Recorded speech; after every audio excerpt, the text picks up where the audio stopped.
안녕하세요 여러분. 저는 꽃보다 책 동생편의 진설입니다. 오늘은 제가 파란색을 볼 때라는 릴리 베일리의 책을 소개시켜 드릴 건데요.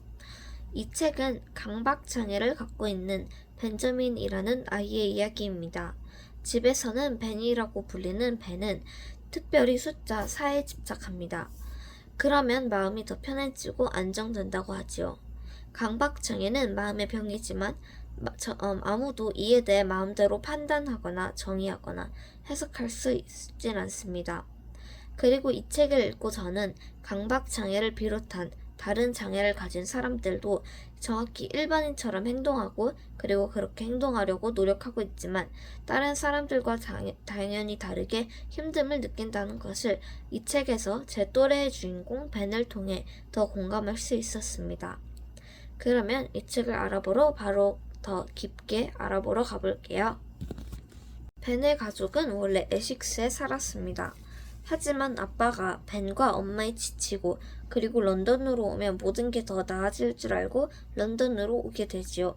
벤은 8학년, 벤의 형 카일은 11학년으로 힐타운 중학교에 갑니다. 벤의 형 카일은 벤과 다르게 소위 말하는 인싸였고 벤은 자신의 별난 짓을 들키고 싶지 않아 투명인간을 자처했습니다.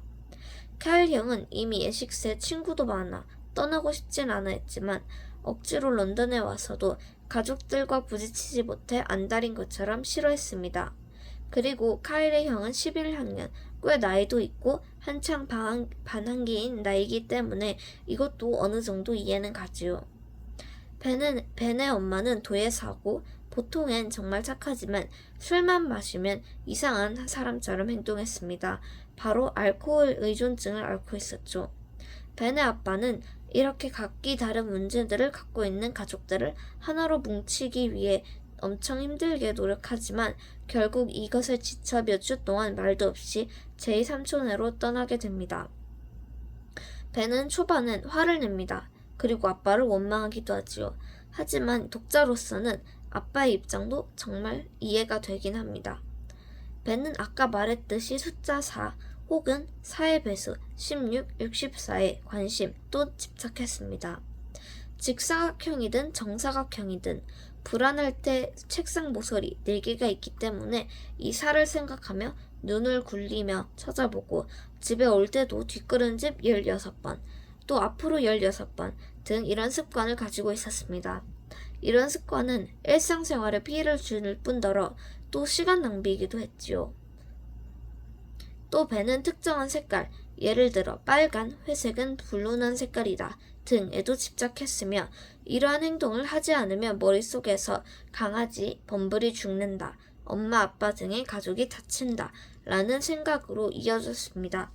이러한 생각을 멈추려고 머릿속으로 그만 또는 심지어는 울기까지 하며 힘듦을 이해할 수 있었습니다. 아, 장애를 가지고 있는 당사자도 꽤 힘들구나. 보통 케어하는 사람이 더 힘들다고 생각했지만 여기서 제 마음을 한번 바꾸게 되었지요. 또 벤은 닥터 후라는 TV, 타임여행 프로그램 혹은 영화에 정말 광팬이었습니다. 학교에 가서 좋아하는 닥터 후에 나오는 대사로 가방에 쪽지가 들어오자 처음엔 놀라면서도 좋아했습니다. 어리진 않지만 정말 진짜 닥터 후가 아닐까라고 생각했기 때문이죠. 그리고 그 쪽지의 주인공이 여자아이 에이프릴이란 것을 알곤 수치심과 실망감에 옵니다. 나중엔 에이프릴과 놀러가고 부모님, 심지어 국경 없는 의사회 NGO 단체에서 일하는 에이프릴의 오빠, 또 의사라 바쁜 걸 알게 되며 서로 많이 친해지게 되지요. 에이프릴은 겉으로는 정말 무서운 거 하나 없는 것 같이 보이는 남들의 시선 속에서도 정말 쿨했습니다. 처음으로 벤에게 강박장애, 벤의 어머니는 알코올 의존증 같다고 한 사람이죠. 이때 에식스에서 했던 실험 결과로도 벤이 강박장애라는 것을 알게 되고 상담을 시작하며 점차 나아지는 모습을 보여줍니다. 사실 제 생각엔 에이프릴이 벤을 고치는데 정말 큰 도움을 준 것 같습니다. 또 벤의 엄마는 이 강박장애의 원인이 환경이 될 수도 있다는 말에 죄책감을 가집니다. 벤도 책임감 있게 엄마가 이상해질 때마다 돕습니다. 또 저는 카일 형은 사실 내면으로는 착하고 동생을 생각하지만 겉으로는 남들의 신경 때문이라도 벤을 아는 척하지 않는다고 생각합니다. 어쨌든 에이프릴과 벤에게 친구들이 할로윈 디스코드 행사가 있다고 전해주지요. 벤은 에이프릴이 하도 졸라서 미술 동아리에서 열심히 옷을 만듭니다. 일단 벤이 식판에 4가지 음식을 정확하게 담고 순서대로 자신의 규칙대로 먹는데 급식실에선 이런 짓을 하면 당연히 눈치가 보이기 때문에 그러지 못하자 점심을 먹지 않습니다. 그리고 에이프릴은 이런 벤을 위해 함께 있어주죠. 그리고 벤은 용기를 입어 빨간색 옷을 처음으로 입어보고 사실 자신은 아무 옷을 입든 별로 신경 쓰지 않는다는 것을 알게 됩니다. 하지만 에이프릴도 일반인과 같이 행동할 수 없는 벤에게 답답함을 느끼고 또 자신을 위해서라도 노력해보라고 하다가 이로 인해 둘은 말다툼을 하고 싸우게 됩니다.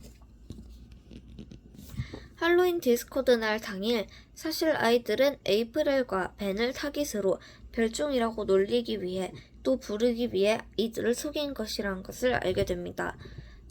바로 짜고 이 연극을 하게 된 것이죠. 예를 들어 그 큰 무리에서 유명한 아이들이 다른 아이들에게 벤과 에이프릴에게 할로윈 디스코드 행사가 있다고 말해주면 급식실에서 같이 앉게 해주겠다라고 약속을 했기 때문에 이런 짓을 하게 된 것이죠. 그리고 벤은 오히려 옷을 입지 않으면 다른 아이들과 대비되어 보여 더 별종이라고 보일 줄 알고 아무런 코스프레도 하지 않은 채 학교에 옵니다. 그리고 에이프릴은 벤도 한편이라고 생각하고 서로 오해가 있는 채 학교를 뛰쳐나갑니다. 그리고 실종되죠. 벤은 에이프릴을 찾기 위해 학교를 다 뒤지지만 찾지 못합니다. 하지만 에이프릴이 떠나 있는 토마스 오빠는 닥터 후의 또 다른 팬이었죠.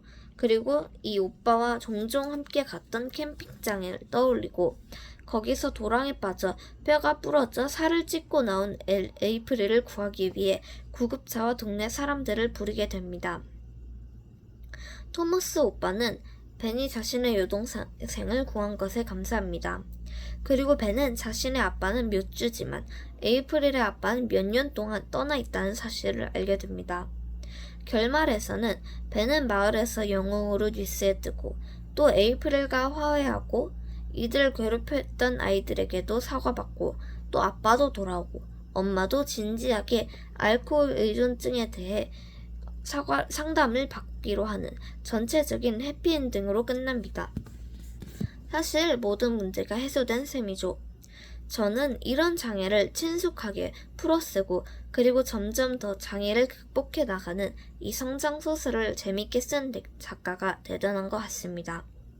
또 에이프릴은 벤이 장애가 있든 없든 먼저 다가와 극복하는 데 힘을 주고 또 새로운 것을 시도하는 용기, 예를 들어 빨간색 옷을 입게 한다든지 염색을 해보게 한다든지 새로운 용기를 주는 것을 보며 진정한 친구라고 느꼈습니다.